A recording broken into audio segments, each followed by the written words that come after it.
Subscribe کیجئے ہمارے channel شاہد رضا اشرفی official کو اور بیل آئیکن کو پریس کیجئے جس سے آپ کو نئے نئے ویڈیو کی نوٹیفیکیشن ملتی رہے۔ تو ناظرین السلام علیکم ورحمۃ اللہ وبرکاتہ۔ آج کا بیان حضرت عبدالحبیب الطاری قادری کا بیان رہے گا، تو اس میں ہم جانیں گے کہ تقدیر بدلنے کا وظیفہ جو بہترین وظیفہ ہے، اگر آپ نے اسے کر لیا تو انشاءاللہ تقدیر بدل جائے گی۔ تو چلیے بیان شروع کرتے ہیں۔ حل ہو جایا کرتے ہیں۔ سبحان اللہ سبحان اللہ۔ قرآن پاک کی ایک سورت ہے سورہ انبیاء۔ اس مبارک سورت میں کئی انبیاء کرام کا تذکرہ ہے۔ اس میں بالخصوص انبیاء کرام کا یہ وصف بھی ذکر ہوا کہ اللہ پاک کے پیارے نبی اللہ پاک کی بارگاہ میں دعائیں کیسے مانگتے تھے، کیسے دعائیں کرتے، اور کوئی بھی مشکل آتی تھی تو اللہ کی طرف رجوع لاتے، توجہ اللہ کرتے، اور گر گڑا کر بے قراری کے ساتھ اللہ رب العالمین کی بارگاہ میں دعا مانگتے۔ سبحان اللہ۔ حضرت نوح علیہ السلام، آپ نے 950 سال تک لوگوں کو اللہ کی طرف بلایا۔ اب یہ بڑا ان کی زندگی جو ہے نا بڑا خوبصورت ہمارے لیے میسج بھی ہے۔ 950 سال میں آپ کو پتہ ہے کتنے لوگ ایمان لائے؟ کم و بیش 80 لوگ ایمان لائے۔ کدھر 950 سال اور صرف 80 لوگ ایمان لائے؟ اس میں بڑا درس ہے ہم سب کے لیے کہ اللہ کے نیک بندوں کو بعض اوقات اچھے کاموں میں تکلیف آتی ہے، ہمت نہیں ہارنی ہوتی۔ ہم تھوڑا سا کوئی نیکی کا کام کریں، کوئی ساتھ نہ دے، بندہ کہتا ہے میں تو کچھ نہیں کرتا، نیکی کا زمانہ نہیں ہے بھائی، میں تو اللہ کے لیے کر رہا تھا، کوئی ساتھ ہی نہیں دے رہا، فلاں نے تو دل توڑ دیا، فلاں نے ساتھ نہیں دیا۔ ارے اللہ کے بندو، یہی تو امتحان ہے۔ آپ استقامت، آپ کا کام کرنا ہے۔ ہاں، تعداد کو نہ دیکھیں، اللہ کی رضا کو دیکھیں۔ 950 سال میں لوگوں نے بات نہیں مانی۔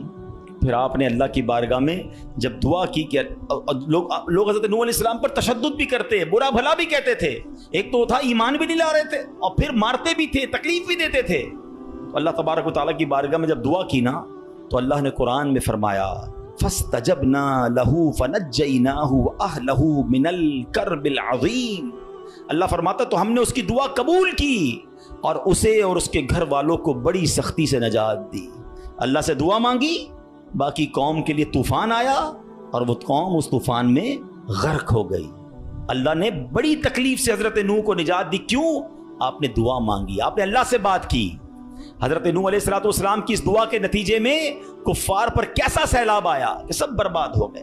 اسی طرح حضرت ایوب علیہ السلام پر آزمائش آئی تھی نا، آپ پر طرح طرح کی بیماریاں بھی تھیں، آپ کے بچے بھی دنیا سے چلے گئے، آپ کا کاروبار، آپ کا مال سب برباد ہو گیا۔ اللہ اکبر۔ آپ نے اللہ کو کیسے پکارا، اور یہ دعائیں کتنی مقبول ہیں کہ قرآن میں موجود ہیں، بلکہ اس کو تو یاد کر لو، کیا ترجمہ ہے، آنسو آ جائیں گے آپ کی آنکھ میں۔ حضرت ایوب کہتے ہیں انی مسنی الضر وانت ارحم الراحمین۔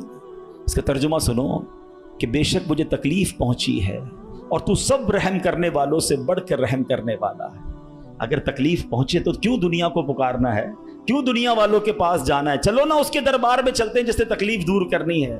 حضرت ایوب علیہ السلام نے رب کو پکارا نا، انی مسنی الضر وانت ارحم الراحمین۔ یہ وہ دعا ہے جو قبول ہے، یہ وہ دعا ہے جس کے صدقے میں حضرت ایوب کو شفا بھی دی گئی اور ساری مال دولت اولاد واپس عطا کر دی گئی۔ اگر آپ بھی کسی پریشانی میں ہیں، آپ بیماری میں ہیں، آپ قرضے میں ہیں، آپ مصیبت میں ہیں، آؤ نا رب سے حضرت ایوب کے انداز میں دعا مانگتے ہیں نا۔ اچھا، یہ دعا اللہ نے ہمیں سکھانے کے لیے تو قرآن میں عطا فرما دی نا کہ میرے بندو میرے دربار میں مانگنا ہے تو یوں ہی مانگ لو جیسے میرے نبی نے مانگا ہے۔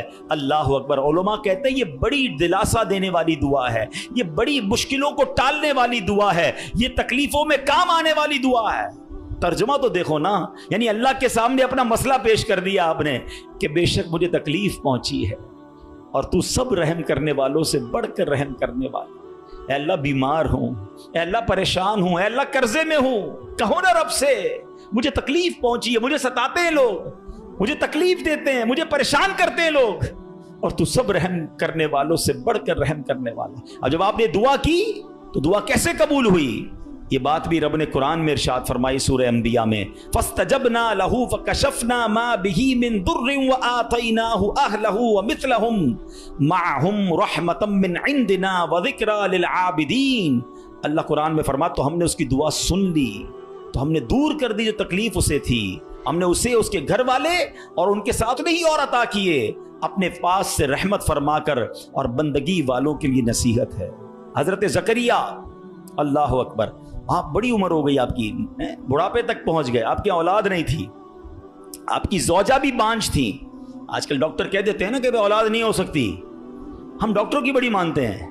ارے ڈاکٹر کچھ بھی کہہ دے, ان اللہ علی کل شیء قدیر, میرا رب جو چاہے وہ کرنے پر قادر ہے.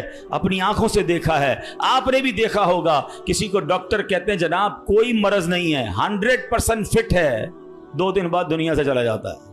کیسے مرا ڈاکٹر کو بھی پتہ نہیں, موت آ گئی نا. اور کبھی ڈاکٹر کہتے ہیں 3 دن کا مہمان ہے, شاید اس ڈاکٹر کا انتقال ہو جاتا ہے, وہ بندہ پھر بھی زندہ گھوم رہا ہوتا ہے. اللہ کی شان ہے, ڈاکٹر ہے, وہ اپنی سائنس چلائیں, مگر یہ نہ سمجھو کہ جو اس نے کہہ دیا یہ آخری ہے.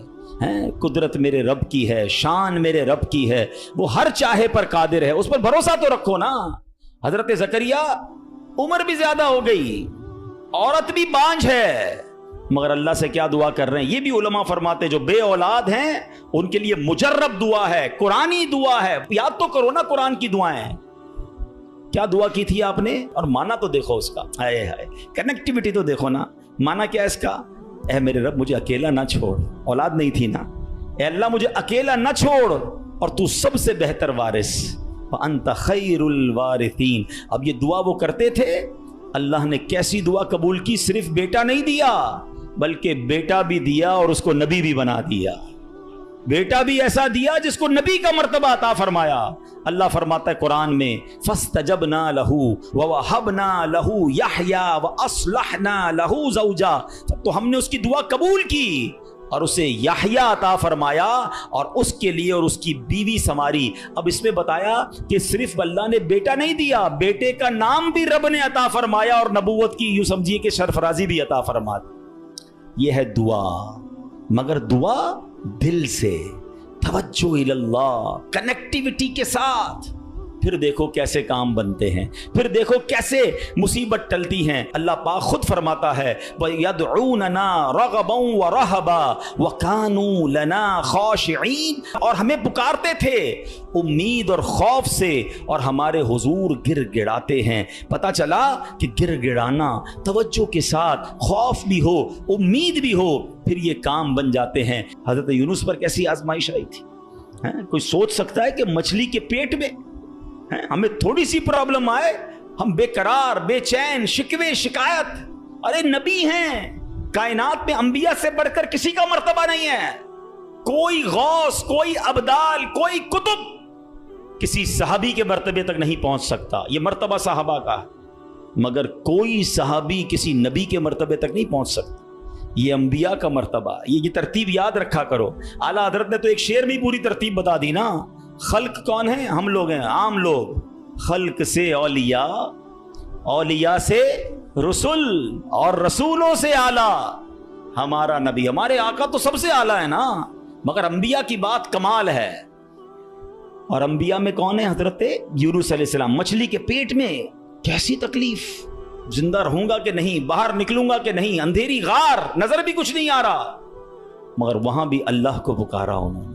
اللہ قرآن میں فرماتا ہے فَاسْتَجَبْنَا لَهُ وَنَجَّيْنَاهُ مِنَ الْغَمِّ وَكَذَلِكَ نُنْجِي الْمُؤْمِنِينَ. اللہ قرآن میں فرماتا ہے اور تو ہم نے اس کی پکار سن لی اور اسے غم سے نجات بخشی, اور ایسی ہی نجات دیں گے مسلمانوں کو. بلکہ بڑی پیاری دعا یاد کر لو آج. حضرت یونس علیہ السلام نے جو مچھلی کے پیٹ میں تھے نا, جو دعا مانگی تھی نا, علماء کہتے ہیں وہ دعا پتہ ہے کون سی تھی, جس کو آج ہم آیت کریمہ کہتے ہیں نا, لا الہ الا انت سبحانک انی کنت من الظالمین. یہ چابی ہے, ہاں یہ مصیبت کے تالے کی چابی ہے, یہ کمال کی دعا ہے. اور یہ آپ نے دعا کی اور اللہ نے مچھلی کے پیٹ سے آپ کو نجات عطا فرما دی, پھر سے قوم بھی عطا فرما دی, سرداری بھی عطا فرما دی. تو یہ دعائیں ہیں جو بے قراری میں, مصیبت میں رب کو پکارا گیا. اللہ اکبر. تو اے میرے پیارے اسلامی بھائیوں, اللہ کرے کہ ہم اپنے رب کو پکارنے والے بن جائیں.